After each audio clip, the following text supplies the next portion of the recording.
जब हम protein protein तो पॉलीमर होते हैं, प्रोटीन पॉलीमेरिक बड़ी बड़ी चेन होती हैं, प्रोटीन पॉलीमेरिक चेन बड़ी बड़ी चेन होती हैं।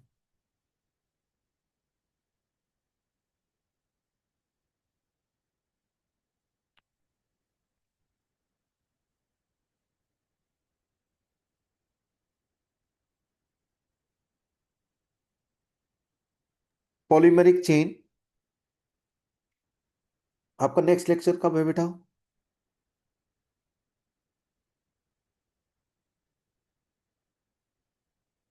प्रोटीन पॉलीमेरिक चेन होती है, पॉलीमेरिक चेन। सर मेडिकल का लास्ट। और नॉन मेडिकल का बच्चों?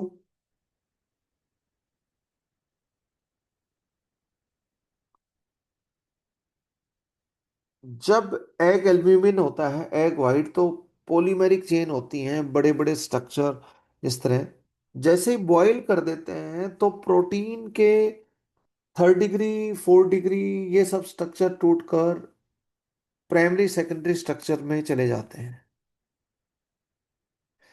इसलिए रेंडमनेस बढ़ी, यहाँ पे एंट्रोपी ज्यादा है, यहाँ पे एंट्रोपी रिलेटिवली कम है। और ये बॉइलिंग ऑफ एग है, बॉइलिंग ऑफ एग प्रोसेस है।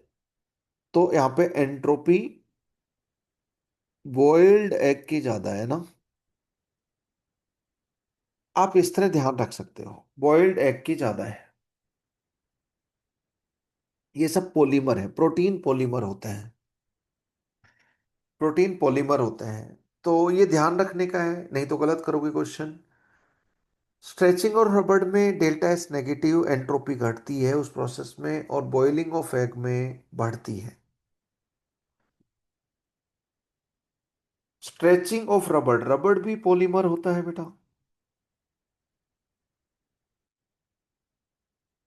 इस तरह है,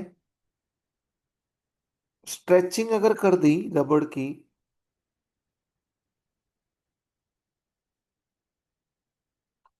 तो इस तरह इनकी कॉइलिंग रैंडमनेस कम हो जाएगी, तो एंट्रोपी कम है, इसकी एंट्रोपी ज्यादा है। स्ट्रेचिंग और रबड़ में एंट्रोपी घटती है, तो यहां स्ट्रेचिंग प्रोसेस में एंट्रोपी घटी, बॉइलिंग प्रोसेस में एंट्रोपी बढ़ी। आप जिस तरह मैंने समझाया है, इस तरह अगर आप सोचोगे तो आपकी लाइफ आसान रहेगी। ठीक है बेटा।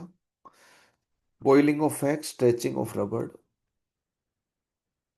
अगर आपने मेरी बातें अच्छे से सुनी है तो it will be easy to keep in mind for you. Entropy के कुछ क्वेश्चन मैं बेटा और शेयर करूंगा। बेटा नॉन मेडिकल वालों का इसके बाद लेक्चर है क्या? लास्ट है सर ये। ओके। क्राइटेरिया ऑफ स्पॉन्टेनिटी, बेटा इसके बाद हम एंट्रोपी हमारा खत्म हो गया, एंट्रोपी कुछ क्वेश्चन और शेयर करूंगा, फिर हम उन क्वेश्चंस को कल डिस्कस करेंगे। I will write on A page and share. ठीक है। आपको मैं स्पॉन्टेनिटी के रिगार्डिंग एक